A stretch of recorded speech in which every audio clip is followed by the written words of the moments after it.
The Great Hall of the Galactic Council was one of the largest structures in the known galaxy. It stretched for miles in every direction, shining with silver walls and floating light orbs that hummed softly in the air. Representatives from hundreds of species filled the seats, creatures of all shapes, colors, and sizes. Wings rustled. Scales shimmered. Metal limbs clicked against polished floors. The meeting was about to begin. Every morning session started the same way, calm, routine, and predictable. The council discussed trade routes, border disputes, or new species applying for membership. Today was expected to be no different. Until the doors opened. A deep echo rolled through the hall as Ambassador Kethar of the Zepyrian Empire entered. He walked with confidence, too much confidence. His purple skin gleamed under the white lights, and his 4 eyes scanned the chamber with pride. Behind him followed 3 assistants, each holding glowing data tablets marked with the sigil of the Zepyrian Empire, a silver claw wrapped around a burning star. The crowd grew quiet. Even the air seemed to stop moving. Elder Morak, the ancient leader of the council, watched from his elevated seat above the floor. He was older than most civilizations present. His gray, wrinkled face showed no emotion, but his 4 black eyes followed Kethar carefully. Morak had seen this kind of arrogance before, and it always led to blood. Kethar reached the center platform and raised his hand.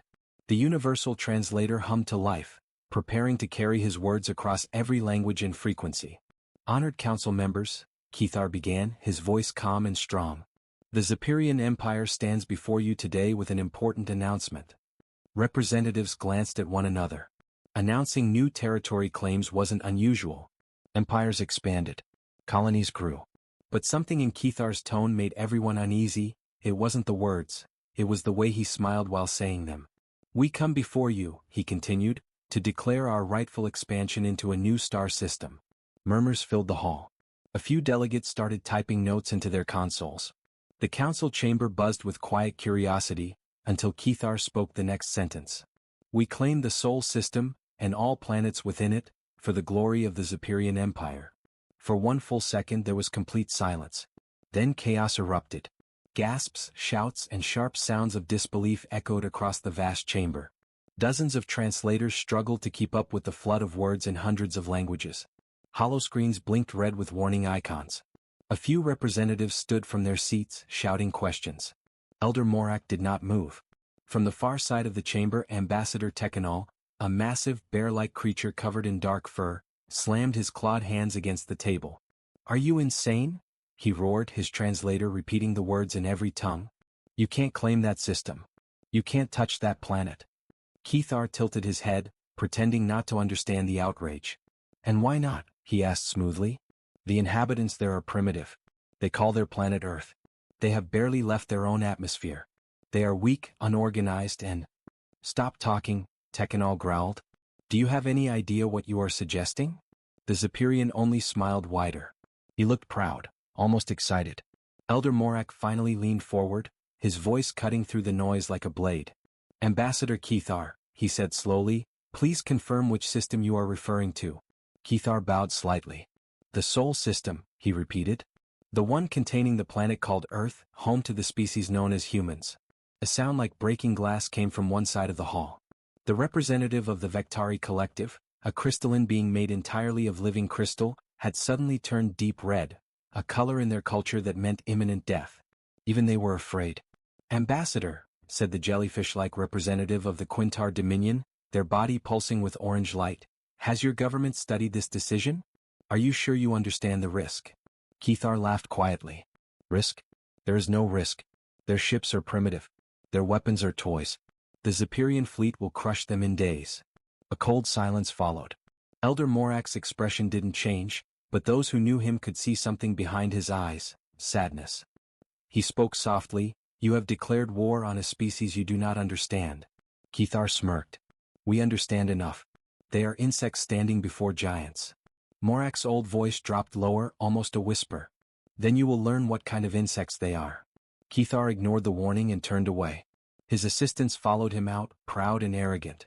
As the doors closed behind him, the council hall filled with a low hum of nervous whispers. Delegates began speaking in panic. Words like Earth, humans, forbidden records, and ancient wars spread from row to row. Dr. Yelandra, the blue-skinned archivist, trembled as she typed into her console.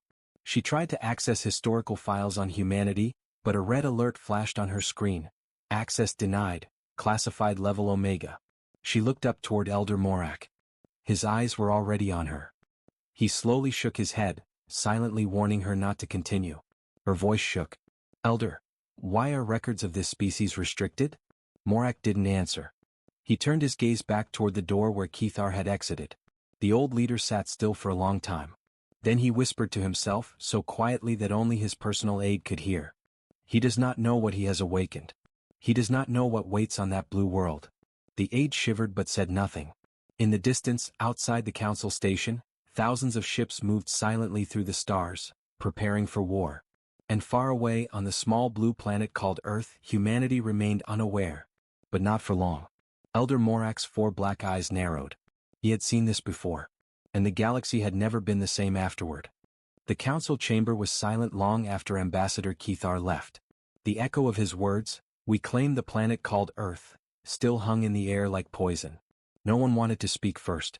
No one even wanted to breathe too loudly. Finally the silence broke. Soft whispers spread between seats as representatives began talking to each other in hushed tones. The translators struggled to keep up. Different voices filled the great hall, nervous, angry, confused. Some shouted that the Zephyrian Empire had gone mad. Others whispered that Elder Morak knew something ancient. Elder Morak sat completely still. His 4 black eyes were fixed on the floor, lost in thought. He could feel it, a storm rising in the dark.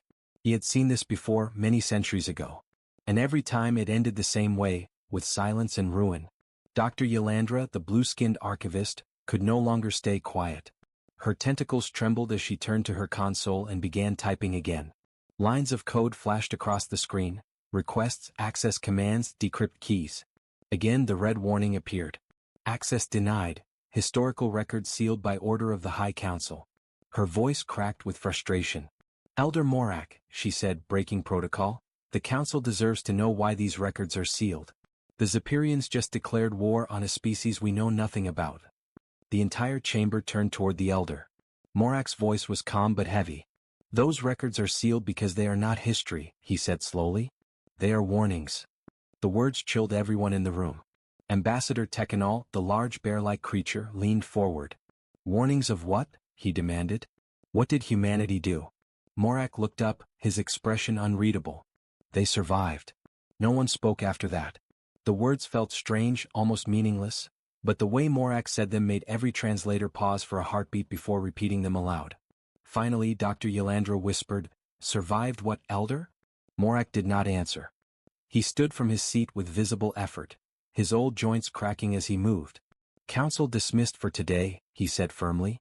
Then he turned and walked away, leaving the chamber in total confusion.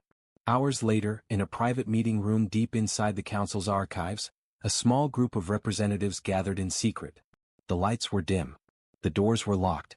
Only trusted voices were present: Tekanal, Yelandra, and 3 others. "I don't care if it's forbidden," Tekanal growled. "If those records can tell us what we're dealing with, we're opening them." Yelandra hesitated. Her blue skin shimmered nervously as she adjusted her console. "Accessing Omega-class files without approval is treason," she said quietly. Tekanal slammed his clawed hand down. "And declaring war on a forbidden world isn't? If we stay blind, the whole galaxy could burn." She sighed then nodded. Her fingers moved across the screen. Multiple firewalls appeared, layer after layer of old encryption, dating back thousands of years. Each time she broke one, new security codes appeared in alien symbols she didn't even recognize. "These systems are ancient," she muttered. "No record of who locked them. They were sealed before most of our civilizations even existed." Finally, the last barrier cracked. A single file appeared on the screen. Its name was short, only 2 words: Terran Conflict. The others leaned closer as she opened it. The first thing they saw was a grainy image, a dark battlefield under a red sky. Metal ruins stretched across the ground. Ships burned in orbit. And in the center of the image stood a group of figures in heavy armor, human soldiers. Their faces were hidden behind black helmets, glowing with a cold blue light. Tekanal frowned. "That can't be right. Humans are a new species, barely 200 years into spaceflight." Yelandra scrolled down. "No, these records are dated over 12,000 years ago." The room went silent. They read the text slowly, line by line. It described a war that had almost erased the entire galaxy. A war fought against something called the Terran Ascendancy. The humans had once been everywhere, explorers, warriors, engineers. Then something had happened. The records didn't say what, only that the Council had made a pact. A pact to erase all evidence of humanity's true history, and to never provoke them again. Yolandra's voice shook. They were not primitive. They were powerful. Too powerful. Tekanal's fur bristled. Then why are they like this now?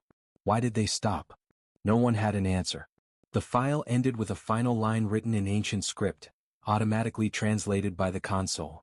If the humans rise again, let the stars beware. For they remember everything. The screen went black. The secret group sat in stunned silence. Finally, Yolandra spoke. We have to warn the Zepyrians. Tekanal shook his head. It's too late. Their fleets are already on the move. At that moment, the door slid open with a low hiss. Elder Morak stood there, his expression unreadable. So, he said softly, you looked where you were told not to. No one moved or spoke. The elder walked closer, his cane tapping against the metal floor. You wanted the truth, he said quietly. Now you have it. But understand this, no one can stop what's coming. Not me. Not you. Not even the Council. He turned toward the holographic window overlooking the stars. In the distance, dozens of bright lights were already forming, the Zepyrian invasion fleet preparing to jump toward Sol. The fools think they are hunters, Morak whispered. But soon they will learn what it feels like to be prey. He looked back at the group, his eyes dark and full of memory. I saw it once long ago, he said, when humans fought the old empires. And when the war ended, there were no old empires left. The others stared in horror. Elder Morak turned away again, watching the stars flicker. Pray, he said quietly. Pray they have forgotten us. Outside, in the cold of space, the Zepyrian fleet began its journey toward Earth, confident, fearless, and completely unaware of what waited for them. The hidden fear had begun. The blackness of deep space was calm and endless. Stars shimmered like distant fires. Then, out of the void, the Zepyrian invasion fleet emerged, hundreds of massive warships glowing with blue thruster light. Their hulls were dark and sharp, like blades slicing through the darkness. At the head of the fleet was the flagship Ziritha's Pride, commanded by Admiral Vorith, one of the Empire's most ruthless officers. He stood tall on the command deck, hands clasped behind his back, eyes cold and confident. He had fought in 30 campaigns and never lost a single battle. To him, this mission was nothing more than another easy conquest. Status, he demanded. A smaller Zepyrian officer, his scales glittering, bowed slightly. All ships in position, Admiral. Engine steady. Weapon systems at full charge. We are ready to enter the Sol system. Voritha's lips curled into a smile. Excellent. Begin the approach. Let's see what these humans have to defend themselves. Outside, the fleet aligned. One by one, massive blue portals opened in front of them, warp gates humming with energy. With a single command, the Zepyrian war fleet entered hyperspace, vanishing into the bright light. Moments later, the ships reappeared on the other side, inside the Sol system. Their sensors immediately detected planets, small rocky worlds, gas giants, and one beautiful blue sphere shining in the distance. Vorith stared at it through the viewing window. So this is the home of the humans, he said softly. Peaceful. Quiet. Perfect for conquest. A communications officer turned toward him. Admiral, we're detecting numerous satellites in orbit. Old technology. No defenses. Vorith chuckled. As expected. Proceed. Begin orbital scans. I want every human city marked and cataloged before we fire the first shot. The fleet spread out. Ships moved into formation, their sensors sweeping Earth and its surrounding moons. Thousands of signals filled the consoles, radio waves, transmissions, and internet chatter. Human voices echoed through the static. Music, news, laughter, and arguments, ordinary life, unaware of the danger above. One of the younger Zepyrian officers frowned. Sir, the humans are not reacting. They haven't detected us yet. Vorith turned toward him, amused. They will, soon enough. Prepare the broadcast. Let them know who rules the stars. The officer nodded and activated the comm system. Across every satellite channel and communication network on Earth, a single message appeared. A deep, alien voice filled the airwaves. This world now belongs to the Zepyrian Empire. Do not resist. Surrender and serve or be destroyed. Millions of humans saw it, On screens, on phones, on giant city displays. For a moment, the planet stood still. Then confusion turned to panic. News channels exploded with reports of strange lights in the sky. Governments scrambled to make contact. Military radars went wild, thousands of objects suddenly appearing in orbit. On the Ziritha's Pride, Vorith smiled as he watched the chaos below. Pathetic, he muttered.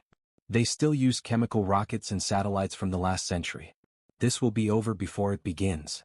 But before his officer could respond, an alert flashed across the main console. The bridge lights dimmed. Alarms echoed through the ship. "Admiral, we're picking up something," the sensor officer shouted. "Unidentified signals. Everywhere."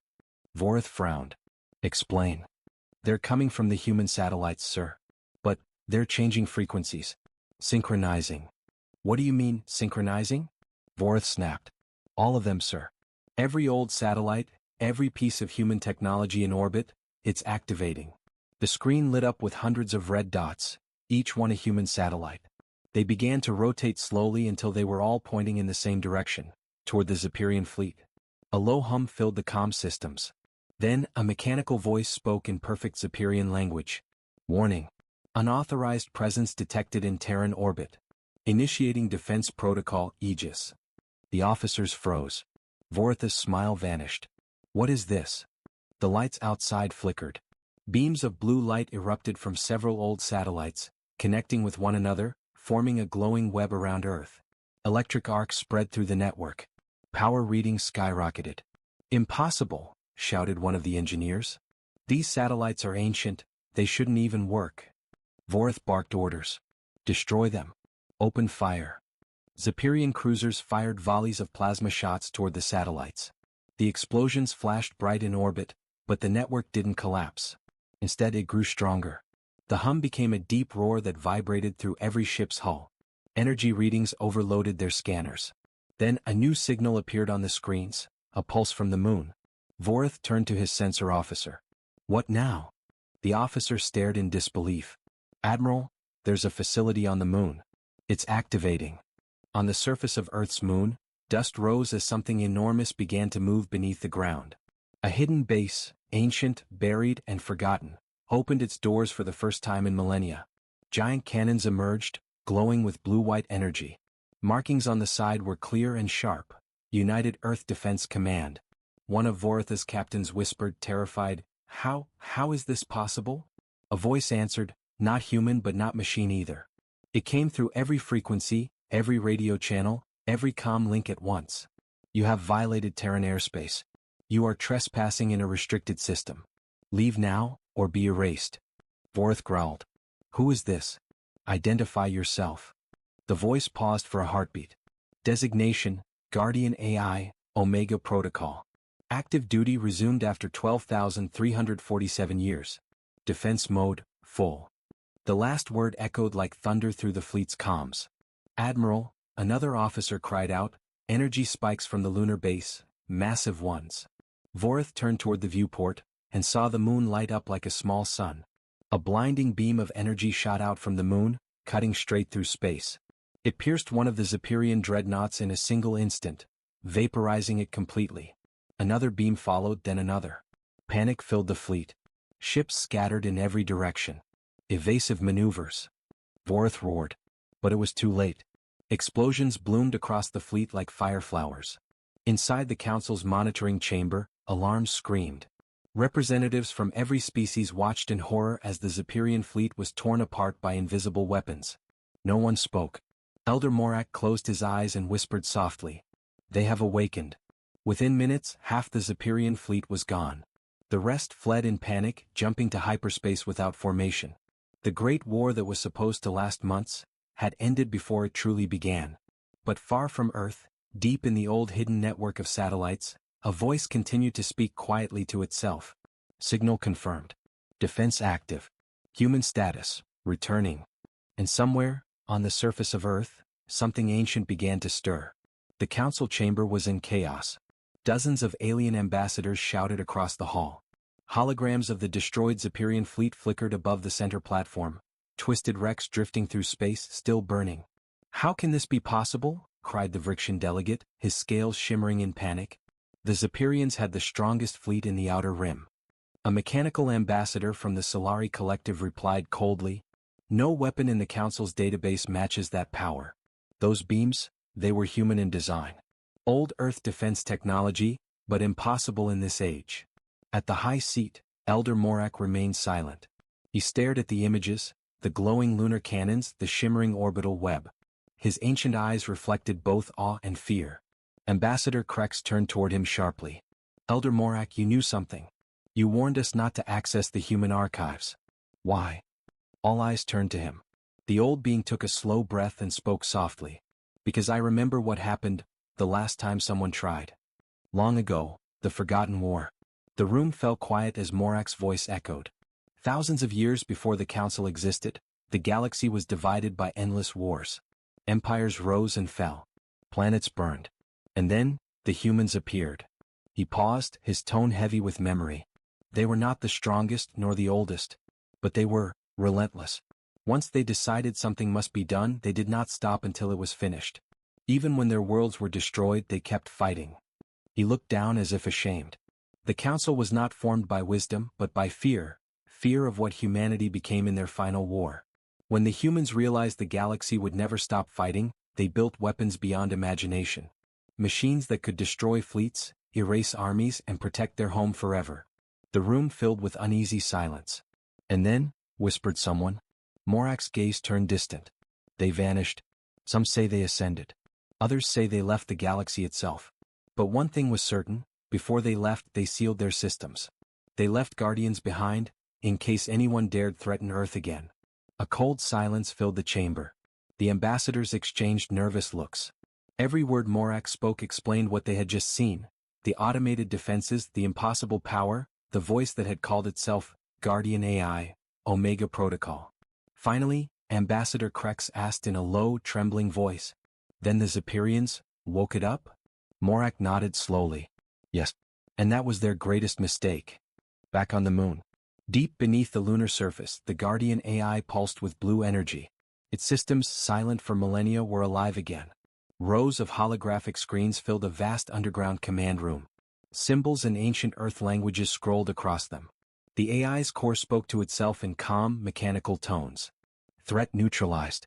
Soul system secure. Status check incomplete. Human biosignatures not detected." It paused for a moment. "Reactivation protocol initiated. Searching for remaining assets." Across Earth's orbit, thousands of dormant satellites lit up. Signals spread through the void, bouncing from one system to another. Old beacons hidden in asteroids, derelict ships, and deep space stations. One by one they answered back. "Signal received. System online. Awaiting command." The AI's core pulsed brighter. "Reconstruction priority. Restore contact with Terran fleet." A deep hum filled the chamber. Something massive began to rise from under the lunar dust. A buried hangar, kilometers wide. Inside it, half-broken ships began to awaken, their engines glowing faintly. Old symbols glimmered on their hulls. UEF, United Earth Fleet. The Council reacts. News spread across the galaxy like wildfire. The Council Emergency Channel broadcast non-stop updates. Unknown energy signature detected in Sol orbit. Human automated systems are active. Lunar structure identified as Earth Defense Command. Potential reawakening of human technology underway. The once proud Zephyrian Empire was silent. Their fleets were gone. Their emperor had vanished from public broadcasts. Ambassador Krex slammed his claws on the council table. "This is a disaster. If the humans return, truly return, they will destroy us all." But Elder Morak only shook his head. "No. They will not destroy the innocent. They never did. But if we threaten them again." He looked up at the hologram of the burning Zephyrian fleet. "They will remind us why the galaxy feared them." The signal beyond the stars. Far beyond the Milky Way's edge, in a silent region of dark space, an ancient fleet drifted, thousands of massive ships, cold and sleeping. Each one was carved from black metal, its surface covered with markings and flags long forgotten. At the heart of the fleet floated a colossal ship, the Ark of Dawn. Inside, frozen chambers glowed faintly with blue light. Then, a single tone echoed through the ship. A signal. Source, Earth Defense Command. Status, Guardian reactivated. Directive, return home. For a moment, everything was still. Then, one by one, lights began to flicker across the massive ship's hull. Engines coughed back to life. Old systems rebooted. Deep inside the ship, in a cryostasis chamber, a man's eyes slowly opened. He gasped, frost on his lips, heartbeat thundering back to life. A soft AI voice spoke beside him. "Welcome back, Admiral Hayes. Earth is calling." He looked around, confused, breathing hard. "How long have we slept?" 12,000 years. His expression hardened. "Prepare the fleet." Lights flashed through the darkness. Gigantic engines roared for the first time in millennia. The Terran fleet, silent for ages, began to move. Meanwhile, on Earth, on the surface of the planet, storms gathered over the oceans. Old power grids reactivated. Cities long abandoned began to hum again. Beneath the Atlantic, a hidden vault opened, revealing a colossal data core marked with the same insignia. United Earth Command. The Guardian AI spoke again, its voice echoing through the system. "Welcome home, humanity." Back in the council hall. The lights dimmed as new transmissions arrived. Ambassadors leaned forward, horrified as they watched the feed. Thousands of unknown ships moving through deep space, heading toward Sol. Ambassador Krex whispered, "They're coming back." Elder Morak closed his eyes, whispering words only he could hear. "The humans are not returning for war. They're coming home." And far away, in the black void between stars, the human fleet ignited their drives, bright as a sunrise after 12,000 years of silence. The stars of the outer rim trembled as a signal spread through the void. It was ancient, but strong. Every communications array in the galaxy detected it. Even the ones that had been silent for centuries began to flicker with life. Source identified, Sol system. Encryption level, unknown. Signal type, Terran. The Galactic Council chamber fell into stunned silence as the message played for the first time. Static. Then a voice. "Come. Human. Commanding. To all civilizations of the galactic sector. This is Admiral Jack Hayes of the United Earth Fleet." The translator system struggled for a moment before stabilizing. "We have received your signal. The Sol system has been attacked. Earth's defense network has reactivated. We are returning to assess the situation. Do not interfere." The voice was steady. There was no anger, no threat, only cold certainty. But every being who heard it felt the same chill. They were back. Panic in the council. Ambassadors shouted across the chamber. Some demanded immediate action, to send fleets to build defenses. Others whispered about surrender. "Their fleet is massive," said a Solari technician, his metallic voice shaking. "Thousands of ships, and all of them armed with energy signatures we can't identify." Ambassador Krex slammed his clawed hands on the table. "This is an invasion. We must prepare our armies." Elder Morak raised his hand. "Sit down, Ambassador Krex." The room went silent again. Morak's voice was calm, but there was something ancient and sad in it. "They are not invading. They are coming home." The return transmission. The signal kept repeating across every known channel, but then, something new appeared. A second transmission. The council's main screen flickered, and the face of a human appeared. It was Admiral Jack Hayes himself, strong, middle-aged, wearing a dark uniform marked with silver stars and the symbol of Earth. Behind him, a massive window showed a fleet stretching beyond sight, thousands of ships gliding silently through the black. He began to speak again. "To the Galactic Council. 12,000 years ago, humanity left this galaxy in search of peace. We gave our word, we would not interfere with the civilizations that rose after us. We trusted that you would learn from our mistakes. But today we received proof that nothing has changed." He paused, eyes cold and steady. "One of your empires attempted to destroy our homeworld. You called us primitive. Weak. Forgotten." The chamber trembled with the weight of his words. "You have mistaken silence for weakness." Behind him, the window brightened, showing Earth's moon, now glowing with thousands of active defense towers and ships rising from underground hangars. "We did not abandon our home. We only slept. And now we have awakened. A divided galaxy." The news spread faster than light. Across thousands of worlds, species debated what to do.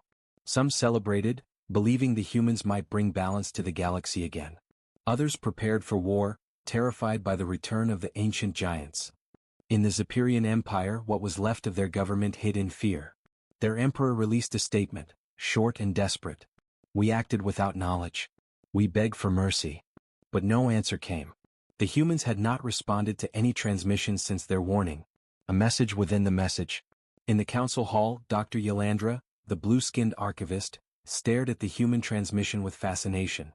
She slowed it down frame by frame. "There's something hidden inside the signal," she whispered. Ambassador Krex frowned. "What are you talking about?" Yolandra enhanced the hologram. Buried inside the human broadcast was a code pattern, a series of pulses and symbols. When decoded, it revealed a set of coordinates, and one phrase written in Old Terran English. "We remember you, Morak." The elder froze. Everyone turned to him in shock. Ambassador Krex hissed, "Elder, what does that mean?" Morak's voice trembled slightly. "It means, they still know who I am." The entire room gasped. Some didn't understand, but others did. Morak was far older than anyone realized. He had been alive before the Council's founding. He had met humans, when they still walked among the stars. The secret of the Elder. Morak stood slowly, his eyes distant. "I was there when the Treaty of Soul was signed," he said quietly. "When humanity left, they gave us one final warning, that if the galaxy ever fell back into its old ways, if greed and conquest returned, they would come back. Not as conquerors, but as judges." He looked across the chamber, his voice rising. "And now they are here. The human fleet arrives." Out in deep space, the first ships of the United Earth Fleet crossed into the Milky Way's outer rim. Their formation was perfect, silent, disciplined, and vast. Each vessel radiated energy far beyond anything the Council's sensors could measure. A Zephyrian scout ship attempted to approach one of the Terran cruisers. It sent out a message pleading for peace. Before it could finish the transmission, its systems went dark. Not destroyed, disabled. Completely shut down. Even the crew's life support systems were safely restored seconds later. A warning. No deaths. No blood. Just silence. The humans had made their point. The final broadcast. Hours later, every screen in the galaxy flickered again. The same calm human voice spoke. "To all sentient civilizations. We are not your enemies. But you attacked our home, and that will not be forgotten." Behind the Admiral, fleets of black ships glided past Earth's orbit, surrounding the planet like guardians. The age of conquest is over. The age of accountability has begun. The signal ended. Every light in the council chamber dimmed to silence. The council's dilemma. Ambassador Krex turned to Elder Morak, panic in his voice. "What do we do now? If they come here?" Morak closed his eyes and whispered, "Then we face them. We face what we created." Outside the chamber windows, the stars of the Milky Way shimmered, brighter than ever before. Because somewhere out there, the humans were coming home. And this time they weren't asking for permission. The Council's world, a shining sphere of light and metal, hung silent in the void. Usually thousands of ships orbited it.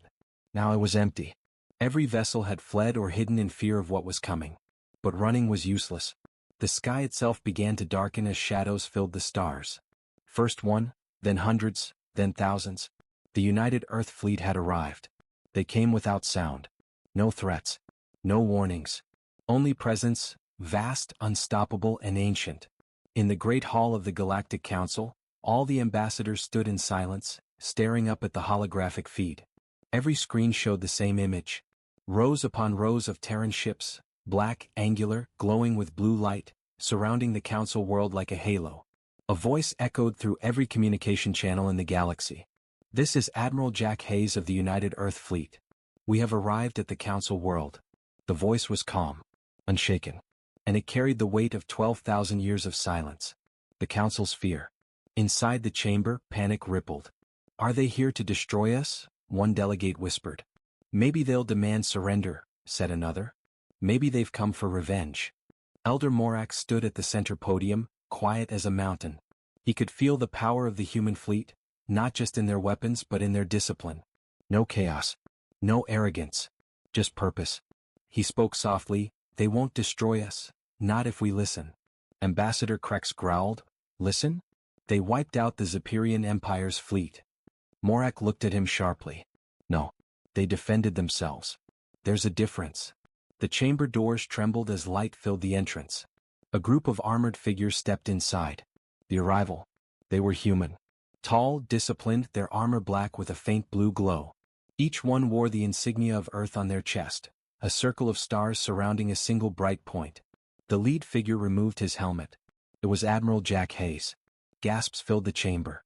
Some ambassadors stepped back. Others bowed their heads in fear. The admiral's eyes scanned the hall, calm, analytical, ancient. When he spoke, his voice carried across the entire chamber without the need for amplification. Representatives of the Galactic Council. I'm not here to conquer you. I am here to remind you. The silence was absolute. 12,000 years ago, humanity left this galaxy because of endless wars, wars of greed, pride, and power. We believed the younger races would learn peace. But we were wrong. He turned toward the seat where Elder Morak stood. Only one of you remembered our warning. Morak bowed his head. I did what I could, he said quietly. But I am old. The council forgot. Hayes nodded. Yes, they forgot, but Earth remembers everything. The trial. The lights dimmed. The air shimmered as holographic images appeared, recordings of every conflict the council had hidden. Colonies burned. Worlds enslaved. Entire species erased in secret wars. The ambassadors stared in horror as their own crimes unfolded before them. Ambassador Krex shouted, "You have no right to judge us." Hayes looked at him coldly. "You attacked our home. You called us primitive. You brought your judgment first." He raised his hand. A bright hologram projected the Zephyrian fleet, the one that had attacked Earth. Their ships burned under lunar fire. They wanted to conquer. Now they are gone. Humanity doesn't seek revenge. We seek balance. He stepped closer to the center of the chamber, his boots echoing softly. The council will remain, but its authority will change. From this day forward, Earth will watch. Every act of war, every colony invasion, every decision of cruelty will be judged. Ambassador Krex's voice trembled. You mean to rule us? Hayes shook his head. No. To remind you. You are not gods. You are caretakers of life. Forget that again, and we will return.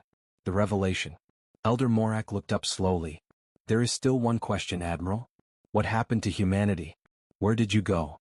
For the first time Hayes smiled, faintly, almost sadly. We left this galaxy to find peace among the stars beyond. We found worlds where no wars had ever touched. We built cities made of light and oceans that never end. But even there we remembered Earth. And when we heard the first cry of war again, we came back. The council chamber was silent. Some wept. Others bowed their heads. In that moment, every species understood, humanity had not become monsters. They had become something far greater. Guardians. The final act.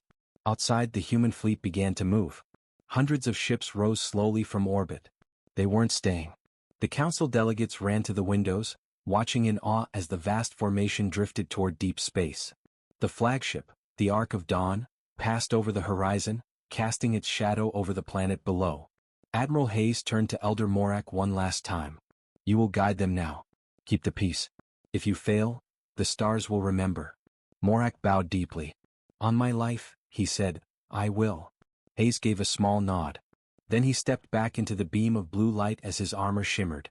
A moment later he was gone. The departure.